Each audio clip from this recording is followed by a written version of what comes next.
ويره دا قرآن ټول الټوا وای چرته د الله د نبی خبرو ته حدیث وایي نه دی دا ډیره غلطه شبهه ده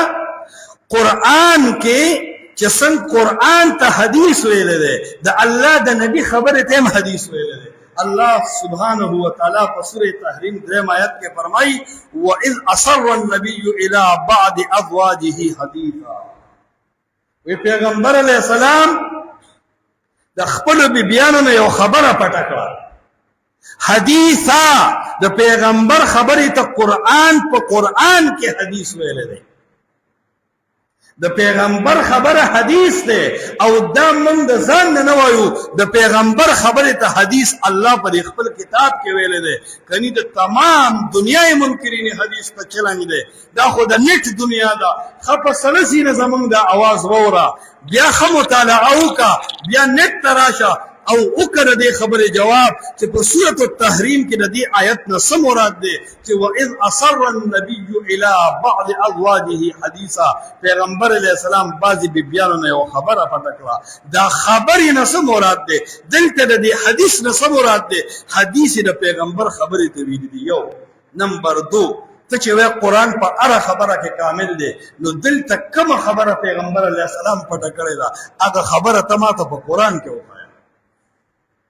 او بیا پیغمبر علیہ السلام جسے فرمائی نبعنی العلیم الخبیر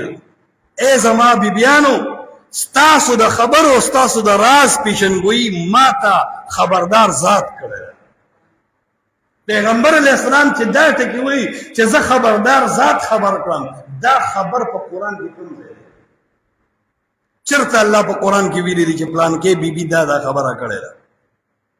شته په قرآن کې نشتا پته لګي پیغمبر علیہ السلام سره د قرآن نه علاوه هم د الله ذاتی کنیکشن او خبرې وي د دې قرآن نه علاوه هم د پیغمبر علیہ السلام او د الله منځ کې خبرې چوي دي په حیثیت د وحی باندې شوي دي او دغه وحی حجت قطعی دی ځکه دا د الله خبرې او داغه حفاظت شوی دی نو ما عرض دا کو چې دا یو فتنه ده په دې امت کې روانه ده ځوانان ته متاثر کی زوام هغه ځوان چې هغه د انکار حدیث د فتنې نه متاثر ده دا سمکوا د ملک علما شتا د ملک د قرآن او د حدیث والا خلق شتا په دې ملک د قال الله قال رسول الله ولا علمان شتا ته د اخلاق په دایره کې دنه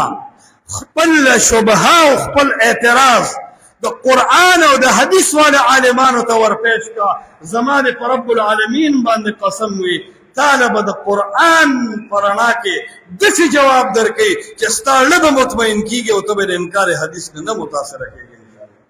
خو چې ته یو شی اور یو بنتا ته غږیږي تحقیق نه کې او هغه